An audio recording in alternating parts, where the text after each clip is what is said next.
queria muito agradecer, primeiro pelo convite, pela oportunidade de estar aqui. Eu acho que essa é uma iniciativa muito importante. A gente precisa se aproximar mesmo da gestão, se aproximar de quem está na ponta, fazendo as coisas acontecerem, né, pondo as políticas em prática. Então, para mim é um prazer enorme participar desse diálogo, né? Eu vou falar um pouquinho do cenário atual, né, dentro dessas três grandes dimensões que são a produção, o acesso e o consumo alimentar, no contexto da promoção à alimentação adequada e saudável e da segurança alimentar e nutricional, e tentar trazer um pouquinho dos desafios e das oportunidades no Brasil e em Sergipe, principalmente, né, para a execução dessa agenda de trabalho, que é o Ano Internacional das Frutas, Legumes e Verduras no Brasil, certo? Eu sou nutricionista de formação, como já mencionaram, e atualmente eu sou docente do Departamento de Nutrição aqui da Universidade Federal de Sergipe, e estou coordenando o Observatório de Segurança Alimentar e Nutricional do Estado de Sergipe. Então, a gente tem aí algumas oportunidades de ver alguns indicadores mais de perto, né? E eu vou tentar passar um pouquinho da experiência que foi acumulada ao longo desses 6 anos que eu estou aqui no Estado, certo? Então, assim, para início de conversa, acho que a gente precisa delimitar um pouquinho os principais conceitos aí em que essa apresentação vai versar, né? Então, a gente já, logo de cara, fala de promoção da alimentação adequada e saudável, né? E aí, o que é essa promoção da alimentação adequada e saudável? Ronaldo já em algum momento do início desse webinário já lembrou, né, que é a segunda diretriz da nossa Política Nacional de Alimentação e Nutrição, é uma diretriz desafiadora, uma diretriz muito grande, né, que abarca várias ações, e só para lembrar, já que a gente vai falar de segurança alimentar e nutricional, a gente também tem uma diretriz dentro da PNAM que fala dessa cooperação e articulação para a segurança alimentar e nutricional. Então, a gente tem duas grandes diretrizes articuladas aí, quando a gente tenta falar dos desafios e das oportunidades dentro dessa agenda de frutas, verduras e legumes, né? E lembrando que a nossa política nacional de alimentação e nutrição, ela está sob a égide de um princípio que é o da garantia da realização de um direito humano, que é o nosso direito humano a uma alimentação e nutrição adequadas. Então, assim, não só a PNAM, como a nossa Política Nacional de Segurança Alimentar e Nutricional, elas têm como princípio a garantia, a realização desse direito. Então, é muito importante a gente começar por aqui, né, para lembrar que tudo que foi feito em termos de políticas públicas e o que tem sido pensado é para a realização deste direito, em teoria, né? Então, a gente também, quando olha o tema da nossa conversa aqui, olha 3 caixinhas aí. Essas 3 caixinhas da produção, do acesso e do consumo. O que são essas caixinhas? Essas caixinhas, elas são dimensões da segurança alimentar e nutricional. Então, quando a gente fala de produção de alimentos, quando a gente fala da forma como esse alimento é produzido, como que é o manejo no meio ambiente, como que esse alimento é distribuído, como esse alimento chega até a prateleira do supermercado ou a barraquinha lá na feira, numa feira livre, né? A gente está falando de produção e disponibilidade de alimentos dentro da segurança alimentar e nutricional.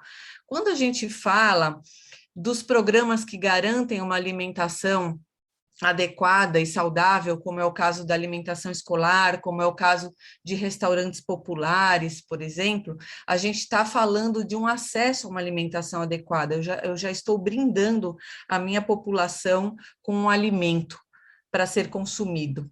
Ou então, quando eu transfiro renda, quando eu tenho aí o Bolsa Família, quando eu tenho um benefício de prestação continuada, que é o BPC, que é da assistência social, enfim, tudo que pode ser capaz de aumentar a renda daquela família para que ela possa comprar alimentos, eu estou falando de uma dimensão da segurança alimentar e nutricional que diz respeito ao acesso, seja físico, seja financeiro, né, ao alimento.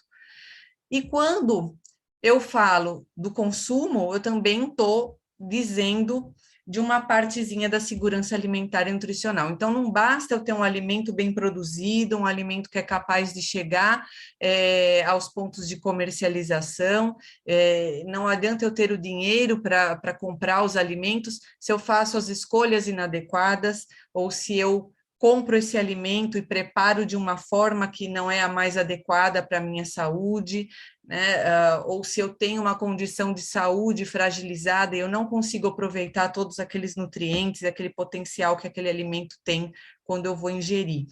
Então, quando a gente fala de segurança alimentar e nutricional, obrigatoriamente a gente tem que pensar minimamente nessas 3 dimensões da segurança alimentar e nutricional, certo?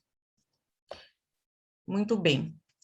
E para que a segurança alimentar e nutricional ela ocorra, eu também dependo de vários outros quesitos, né? Eu não consigo estar em situação de segurança alimentar e nutricional se eu não tiver soberania alimentar, né? Então, assim, eu estou fazendo um resumo bem rápido aqui, tentando, já partindo da premissa que Tatiana, inclusive, já trouxe a importante definição do que é segurança alimentar e nutricional, ela já falou um pouquinho sobre o que é soberania alimentar, né? Então, todos esses grandes conceitos e complexos, eles estão interrelacionados para que a gente consiga realizar um direito humano, tá certo? A soberania também é um direito, né? Como ela mostrou. Então, a gente tem um panorama desafiador, porque se eu tenho fatos, se eu tenho acontecimentos que interferem na minha soberania alimentar, se eu tenho acontecimentos que interferem nessas dimensões, quaisquer que sejam as dimensões da segurança alimentar, eu acabo fragilizando a realização de um direito humano, de um direito fundamental que está garantido na nossa Constituição Federal, certo? Muito bem. Então, se eu não tenho a segurança alimentar e nutricional, eu não realizo esse direito. Então, tem que ficar claro aqui que a segurança alimentar e nutricional, ela é uma situação, é um conjunto de fatores que ela é o meio para a realização do DH-ANA, né, para a realização do nosso direito humano à alimentação e nutrição adequadas. Se eu falhar como Estado nas minhas políticas públicas de uma produção limpa, de uma produção sustentável, eu já estou fragilizando a realização de um direito. Se eu não promovo ações para garantia de emprego, para garantia de um panorama em que as pessoas possam ter acesso àquele alimento que eu estou produzindo, eu estou fragilizando o meu direito humano à alimentação adequada, e assim por diante, né? Se eu não atuo de uma forma apropriada para que as pessoas possam fazer boas escolhas e possam se alimentar adequadamente, consumir de uma forma adequada os alimentos, eu também estou fragilizando a realização de um direito, violando a realização de um direito humano. Quando eu, como Estado, não promovo a soberania alimentar da população, a soberania alimentar dos meus agricultores, eu também estou fragilizando a minha situação de segurança alimentar e nutricional e estou fragilizando a realização do meu direito humano à alimentação adequada e do direito humano à alimentação adequada da população, certo? Quando eu dou mais peso para uma produção que é de monocultivo, que é agroexportadora, e eu fragilizo os meus agricultores familiares, que são aqueles que respondem pela maior parte dos alimentos que são consumidos no meu mercado interno, né? Quando eu fragilizo a população e ela não consegue fazer uma escolha consciente do alimento que ela vai consumir, eu estou, sim, afetando a soberania alimentar, eu estou afetando o direito dos povos de escolherem os seus métodos de produção, de escolherem como ele vai se alimentar, certo? E mais além disso, que é algo que também a Ana Maia colocou, ela falou rapidamente algo sobre sistema alimentar, e a gente não pode ignorar, a gente está aí discutindo, né, uma cúpula para sistemas alimentares, a gente está envolvido em várias discussões em relação a isso, né? Então, o que é o sistema alimentar? O sistema alimentar, ele é um conjunto de processos que envolvem desde as decisões de produção do alimento até o acesso, essas dimensões da ação, né, até o acesso, até o consumo, e até a forma como a gente vai descartar uma embalagem de um produto que a gente consumiu, até o impacto que a gente vai ter no meio ambiente, enfim, todo esse processo, do momento que a gente produz o alimento até o momento em que a gente consome e a gente descarta os resíduos desse alimento, a gente está falando de sistema alimentar, todo esse conjunto de processos. Portanto, né, se a gente se preocupar com segurança alimentar e nutricional, se preocupar com soberania alimentar, mas a gente ainda estiver dentro de um sistema alimentar que não é social, econômica, cultural e ambientalmente sustentável, eu me arrisco a dizer que a gente não consegue atingir uma situação de segurança alimentar e nutricional plena, e tampouco a gente consegue realizar um direito. Então, aqui já aproveitando para fazer algumas coisas que eu fui vendo nas apresentações anteriores. Muito interessante esse projeto, né, que é o Proteja, essas ações que estão sendo pensadas no bojo desse, eu vou me arriscar a dizer que é um novo programa, né, que é o Proteja, uma estratégia, que é o Proteja. É muito desafiadora, me pareceu muito desafiadora essa estratégia, porque ela vai mexer com tudo, né? Não só com o superficial, mas ela precisa também ela vai mexer com coisas estruturais. Para que ela possa acontecer, a gente tem que mexer no que é estrutural, né? Mas mesmo assim, é desafiador se a gente não conseguir romper algumas barreiras dentro desse sistema alimentar hegemônico que a gente faz parte.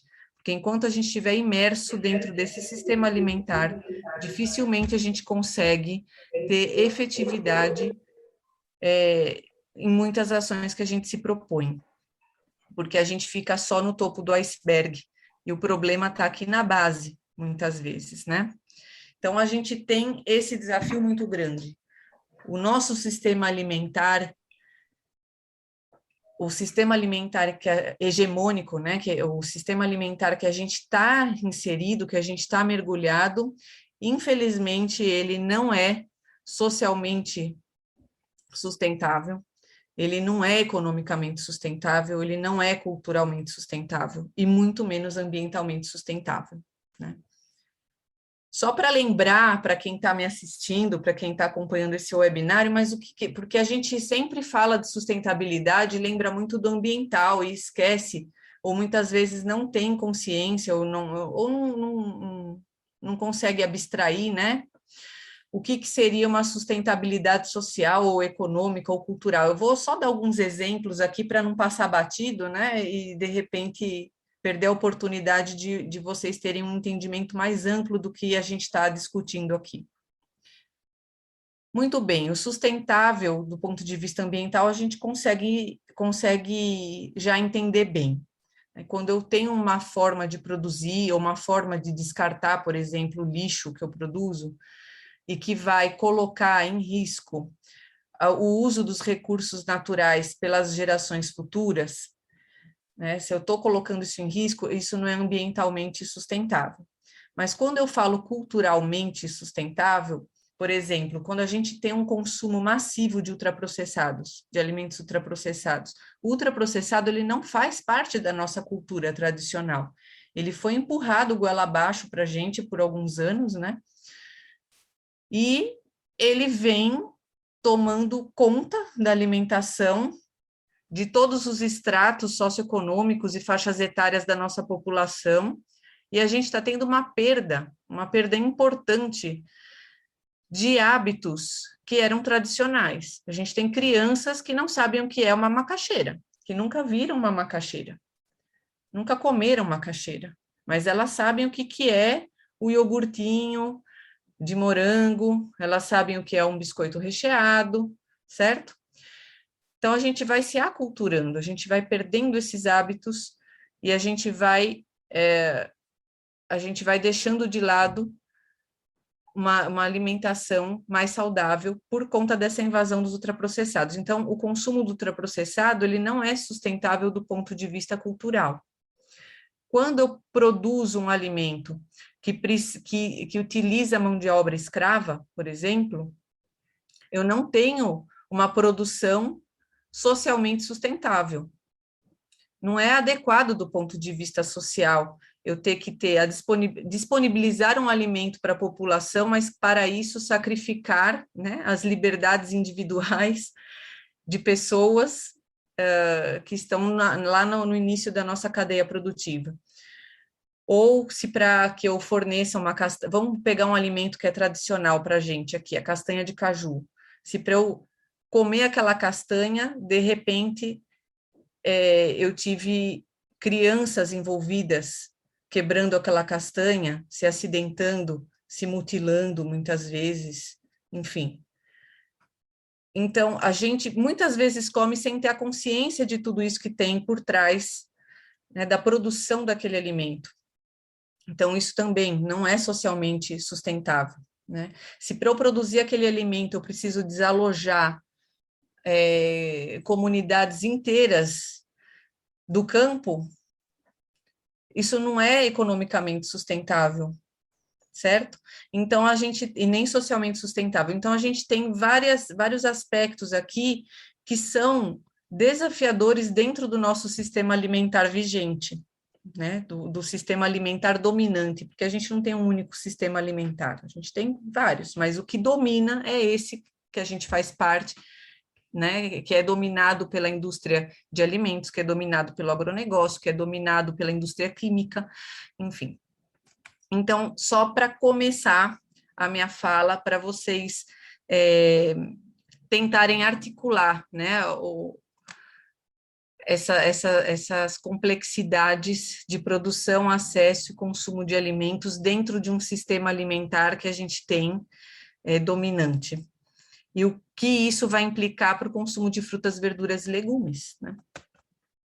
Então, é bastante complexo e desafiador a gente discutir a promoção da alimentação adequada e saudável e o consumo de frutas, legumes e verduras dentro desse sistema alimentar hegemônico, que é dominado por um oligopólio, né, de conglomerados. Então, quando a gente olha, a gente entra num supermercado, a gente vê aquela variedade de produtos, de caixinhas coloridas, né, uma paisagem, parece um mosaico colorido. Mas quando a gente vai ver as marcas-mãe, digamos assim, que estão por trás daquela maioria de produtos, são poucas marcas, são poucas empresas, são poucos conglomerados que acabam dominando não só a indústria de alimentos, né, não só o ramo de alimentos, mas também de outros produtos, né? A gente tem conglomerados que oferecem desde produto de higiene até algo para a gente se alimentar. Então, a gente vive nisso, a gente está dentro disso. E como que a gente consegue fazer as nossas políticas públicas funcionarem adequadamente dentro desse sistema que a gente faz parte? Muito bem. Então, até agora, eu só trouxe um panorama macro, né, alguns conceitos que são importantes para a gente discutir essa agenda de frutas, legumes e verduras, então soberania, SAM, direito humano, promoção de alimentação adequada e saudável, ok, tudo isso, mas o que eu preciso fazer para alcançar essa sustentabilidade, ter sistemas alimentares mais justos, mais saudáveis, que promovam a segurança alimentar e nutricional, que realizem o direito humano à alimentação e nutrição adequadas, né, para que a gente possa chegar, de fato, a ter um consumo de frutas, legumes e verduras adequadas, né, que não pode ser qualquer fruta produzida de qualquer jeito, né, enfim. a gente precisa, primeiro, de regulamentação, de legislação. Enquanto a gente não investir numa regulamentação pesada da publicidade, enquanto a gente não olhar com seriedade a composição dos alimentos que estão sendo produzidos, enquanto a gente não olhar com seriedade a regulamentação dos pesticidas, dos venenos que a gente tem utilizado na produção de alimentos, a gente não vai conseguir promover segurança alimentar e nutricional, direito humano à alimentação adequada, porque a gente não vai conseguir trazer frutas, legumes e verduras produzidos de uma forma sustentável, do ponto de todo aquele ponto de vista lá que eu já falei, né? Ambiental, cultural, enfim. Muito bem, a gente precisa de políticas públicas, que a gente já tem várias, mas a gente precisa que elas ocorram e que elas comecem a dissolver essa névoa que a gente está metido, né? A gente está numa neblina. A gente precisa trazer luz para isso. A gente precisa fortalecer as políticas públicas e precisa também fortalecer a agroecologia. A gente vê aí o PAA sendo destruído ao longo dos últimos anos, a gente vê um desmonte sistemático, eu diria um desmonte muito sério das nossas políticas públicas de segurança alimentar e nutricional, e a gente vê um enfraquecimento da agroecologia. A gente vê que tudo que estava sendo conquistado do ponto de vista do fortalecimento da agricultura familiar e camponesa, a gente tem um retrocesso. Agora mudaram o nome do PAA, que foi um programa muito exitoso, que está completamente esvaziado, eu me arriscaria a dizer, e agora vão chamar de Alimenta Brasil, né? Porque, é claro, a fome está aumentando, a gente está tendo um problema muito sério, isso está na mídia, a gente anda por qualquer lugar, a gente vê uma pessoa com uma plaquinha, estou passando fome, na rua, né? A gente está vendo isso muito de perto durante a pandemia, e aí o Estado, o governo, precisa dar uma resposta. E aí vai e muda o nome de um programa que foi exitoso em outras gestões e que foi completamente esvaziado, inclusive pela gestão atual, e bota Alimenta Brasil.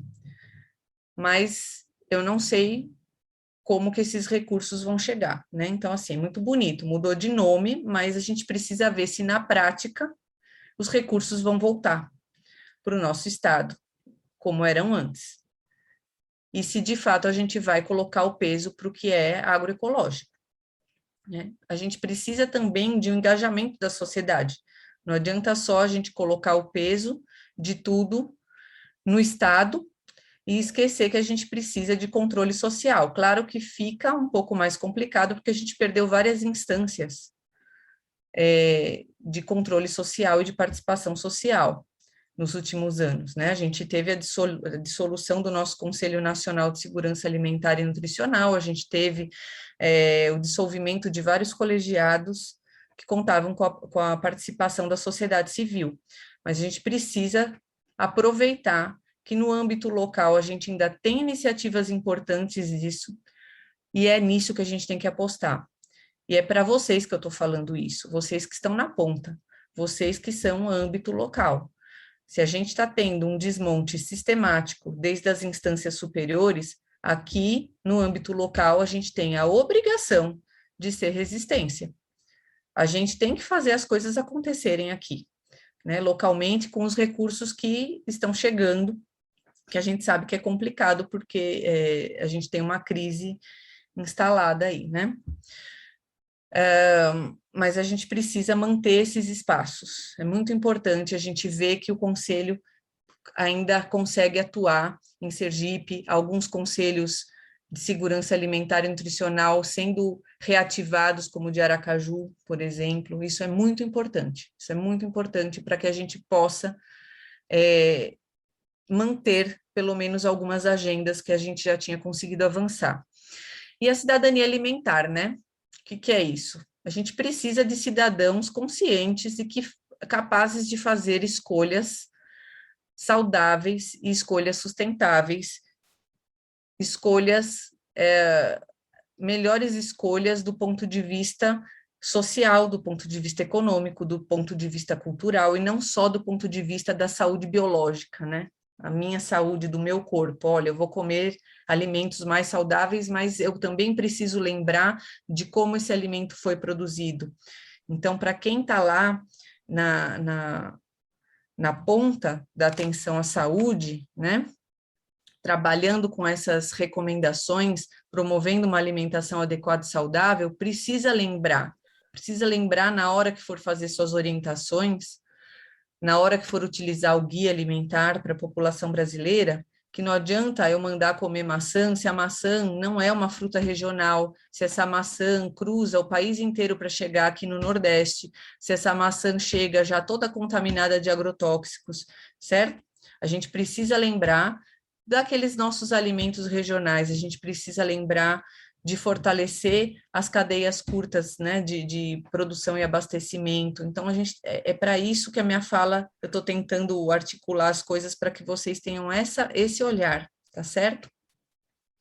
Para começar a fortalecer os sistemas alimentares que são contra-hegemônicos, certo? Que não são os dominantes. O quanto distantes, então, a gente está disso, né?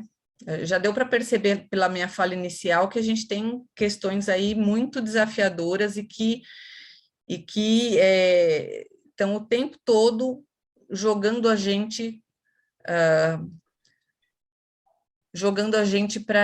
contra alguns propósitos que nós temos, né? Então, assim, a gente tem o propósito de promover alimentação adequada e saudável, mas a gente tem desafios que o tempo todo estão puxando a gente para um pouco mais longe, né? Então, a gente está sempre nessa luta contra a maré. Quando a gente fala, então, vou começar falando daquela primeira caixinha, que é a produção e disponibilidade de alimentos. A gente precisa lembrar como principal desafio o nosso modelo de produção no Brasil. A gente tem um modelo de produção que é agroexportador. A gente tem dois modelos, na verdade. A gente tem um modelo agroexportador, voltado para o monocultivo, né? Então, assim, que utiliza maquinário, que utiliza a mecanização predominantemente, utiliza o veneno, utiliza fertilizante, enfim. Utiliza grandes extensões de terra, mas a gente também tem um modelo que coexiste, que é o modelo da agricultura familiar, né? Mas a gente ainda vê esse modelo de produção do agronegócio muito forte, e é um desafio grande para a gente. A gente vê aí, né, o tempo todo, agro é tech, agro é pop, agro é tudo, mas agro é tóxico, né? E muitas vezes isso está chegando à nossa mesa, está chegando à nossa mesa. O Brasil é campeão no uso de agrotóxicos. A gente aí, segundo os últimos levantamentos, a gente tem aí quase 8 litros de agrotóxico por habitante sendo utilizados, né? Se a gente pegar todo o agrotóxico que é utilizado na nossa lavoura, nos nossos cultivos, e dividir pelos 220 milhões de habitantes, a gente vai ter quase 8 litros de agrotóxico por habitante. Não que tudo isso chegue no nosso prato, porque a gente exporta muita coisa, uma parte vai para o solo, uma parte vai para a água que a gente bebe, uma parte, enfim, se perde aí no meio ambiente, mas é assustador a gente imaginar que a gente tem 8 litros por pessoa sendo utilizados no Brasil, né? Então, assim, como que a gente fala, como que a gente tenta promover o consumo de frutas, legumes e verduras, mas, por outro lado, a gente tem esse modelo de produção que é tão danoso, né? Eu trouxe aqui para vocês um quadro que está tem dois quadrinhos que estão no relatório de indicadores que o Observatório aqui produziu em 2018, final de 2018, início de 2019, né? Só para vocês terem uma ideia como que está em Sergipe. Já que a gente está falando de soberania alimentar, já que a gente está falando de produção de alimentos, a gente está falando de segurança alimentar, vejam só. De 2010 para 2017, a gente vê um aumento na produção aqui no estado para cana-de-açúcar, a gente vê um aumento na produção de milho, que são as grandes lavouras que a gente tem aqui, e a gente vê uma diminuição dos nossos alimentos tradicionais. Olha o feijão, olha a mandioca, né? Então, isso é assustador. Isso aqui mostra uma perda de soberania alimentar para a gente, né? E mostra o potencial do agronegócio aqui também. Quando a gente olha as frutas, a gente vê que nessa última década a gente teve um decréscimo importante na produção aqui no estado para banana, para laranja, para mamão, né? Assim, para alimentos que estão presentes na nossa mesa aqui no estado. Então, veja como é desafiador. A gente precisa falar do aumento de frutas, verduras e legumes, mas, por outro lado, a gente tem um decréscimo na produção desses alimentos dentro do próprio estado, né? A gente só vê crescer o cultivo da cana para produzir açúcar, para produzir biocombustível, o milho transgênico, e não vê um aumento dos nossos alimentos tradicionais. Então, isso mostra muito, fica muito claro para a gente para onde está sendo o peso, onde está sendo o incentivo, o que a gente, em termos de política pública de produção de alimentos, onde a gente está pondo o peso, né? Então, o João Paulo já falou muito do que está aqui, então a gente vê desafios aí. A gente tem recordes na liberação de agrotóxicos nos últimos 5 anos, né? Só nos últimos 2, 3 anos a gente teve mais de 1.000 agrotóxicos liberados. A gente vê muito alimento sendo exportado agora na pandemia e um desabastecimento aqui no mercado interno. A gente viu o quão negligenciado foram os estoques públicos de grãos aqui no país, e depois a gente teve uma crise aí durante a pandemia, o aumento do preço do feijão, o aumento do preço do arroz, a gente praticamente zerou esses estoques e perdeu o controle do preço dos alimentos muito por conta disso também, né? A gente vê aí uma predominância do cultivo de cana, de milho, de soja e a diminuição na produção dos nossos alimentos básicos, que são da nossa cultura. A gente vê alimentos transgênicos sendo produzidos em larga escala em detrimento dos nossos alimentos tradicionais. A gente vê fechamento dos canais de comercialização durante a pandemia, e isso é um desafio importante. Agora a gente está voltando, né, com esses canais, mas a gente ficou um período grande de tempo aí com os produtores sem ter para onde escoar a sua produção, e as pessoas sem terem onde comprar um alimento mais adequado, tendo que recorrer às gôndolas do supermercado, né? E, para além disso, estruturalmente, a gente vê um desmonte, como eu já falei, de políticas públicas de apoio à agricultura familiar, uma desarticulação do PAA, a gente vê entraves na execução da alimentação escolar dentro durante essa pandemia, né? E o mais recente, que foi o veto na íntegra, né? Bolsonaro vetou integralmente um projeto de lei, que é o 823, que tratava do apoio emergencial à agricultura familiar e camponesa. Então, assim, o que a gente pode esperar em termos de promoção à alimentação adequada, saudável e de frutas, verduras e legumes, se a gente não socorre aquelas pessoas que estão produzindo esses alimentos para a gente, né? A gente vê aí recordes no agronegócio e o aumento da fome no Brasil. Como que isso pode acontecer dentro do nosso país, né? A gente produz para exportar, e a gente não está alimentando a nossa população, a gente está se descuidando do mercado interno, e a gente está vendo um aumento dos preços, algo exorbitante aí. A gente viu o quanto que não aumentou a carne, o quanto que não aumentou o óleo que a gente usa para cozinhar, né? Enfim. Em relação ao acesso a alimentos, a gente vê aí cada vez mais o desemprego, a gente vê novamente um desmonte das nossas políticas sociais, a gente vê um aumento da pobreza, a gente tem um aumento do preço dos alimentos, isso diminui muito o poder de compra das pessoas, tudo isso culminando com o aumento da nossa insegurança alimentar e o aumento a volta do Brasil para o mapa da fome, né? Enfim, toda essa diminuição de renda e do poder de compra da nossa população, e que está sendo, a gente consegue ver indicadores já, né? A Ana Maia mostrou para nós aqui que a prevalência de desnutrição infantil está em torno de 8,2% ou 8,3% em 2019, gente, isso é pré-pandemia, estava em torno de 8%, que é o mesmo nível que a gente tinha na década retrasada, em 2008, certo? Vejam lá naquele gráfico que ela mostrou, isso mostra, em 2019, com todos os retrocessos que a gente teve, a gente já começa a observar uma volta da desnutrição. E agora, com essa pandemia e com 2021 já se encaminhando para o final, eu me arrisco a dizer que isso vai estar muito pior, certo? Não adianta só a gente jogar a culpa na pandemia, não, a gente tem que denunciar esse desmonte que a gente está vivendo, tá certo? Então, a gente vê aí já em 2017 e 2018 que em Sergipe quase 50% dos domicílios estavam em insegurança alimentar. E isso aumentou na pandemia. A gente não tem dados de Sergipe, mas a gente tem levantamentos que mostram que no Brasil, em 2020, a gente já tinha quase 120 milhões de brasileiros vivendo em insegurança alimentar. 43 milhões não tinham alimentos em quantidade suficiente e 19 milhões estavam passando fome. Então, assim, é um panorama muito desolador, né, para tudo que a gente já viveu. Quando a gente pensa em consumo alimentar, já foi muito bem exposto aqui. A gente vê uma diminuição na qualidade da alimentação, a gente vê um aumento dos ultraprocessados e uma redução dos in natura e minimamente processados que já vinha acontecendo antes da pandemia. Aí chega a pandemia, a gente perde os canais de comercialização, a gente dá menos força para que os agricultores familiares e os camponeses possam produzir esses alimentos para para que eles possam chegar a um preço justo, né? A gente precisa se distanciar, a gente precisa ir menos às feiras.